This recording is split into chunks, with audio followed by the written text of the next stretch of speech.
Hi friends, welcome to my YouTube channel. ఈరోజు మనం chicken వండుకుందాం. First ఒక కడాయిలోకి 3 to 4 table spoons of oil add చేసుకుని whole garam masala add చేసుకొని fry చేసుకుందాం. ఇవన్నీ బాగా ఫ్రై అయ్యేలోపు మనం ఉల్లిగడ్డ పచ్చిమిర్చి కట్ చేసుకొని పెట్టుకుందామండి. ఇప్పుడు ఇందులోకి 4 పచ్చిమిర్చిలు 2 ఉల్లిపాయలు వేసుకొని లైట్ పింకిష్ షేడ్ వచ్చాక అంతవరకు ఫ్రై చేసుకొని గుప్పెడు పుదీనా వేసుకొని ఫ్రై చేసుకుందాం. చికెన్లోకి అల్లం వెల్లుల్లి పేస్ట్ ఫ్రెష్గా ఉంటే బాగుంటుంది కాబట్టి ఫ్రెష్ అల్లం వెల్లుల్లి పేస్ట్ వేసుకుని పచ్చివాసన పోయేంతసేపు వేయించుకుందాం.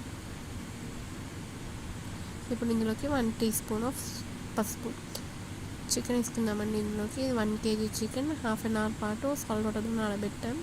చికెన్ వాటర్ అంతా ఎగిరిపోయేంత వరకు ఉడకబెట్టుకొని మీడియం ఫ్లేమ్లో ఒక టమాటో వేసుకొని వేయించుకుందాం. ఇప్పుడు ఇందులోకి 2 టేబుల్ స్పూన్స్ ఆఫ్ కారం, మీ టేస్ట్కి తగినంత సాల్ట్ వేసుకుందాం. ఇది కొంచెం స్పైసీగా ఉంటుందండి. మీరు అంత స్పైసీ తినలేము అనుకుంటే ఇక్కడ కారం తక్కువ వేసుకోండి కొంచెం. ఈ చికెన్ చాలా సింపుల్ అండ్ చాలా యమ్మీ ఉంటుందండి.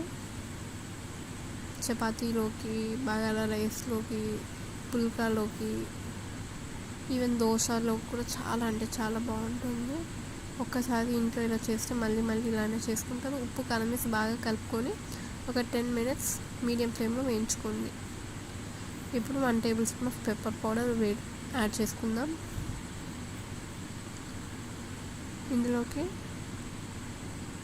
ఎండు కొబ్బరి, గరం మసాలా పేస్ట్ అండి, కొత్తిమీర వేసుకొని కలుపుకొని దింపేసుకోవడం. ఇది బగారా అన్నంలోకి కానీ చాలా బాగుంటుంది. మేము బగారా అన్నంతో పేస్ట్ చేసుకుంటున్నాం. చాలా అంటే చాలా బాగుంటుంది. అండ్ చికెన్ క్వాంటిటీ వచ్చేసి 1 kg అండి. Please guys, subscribe to our channel and support us. Like, share, comment.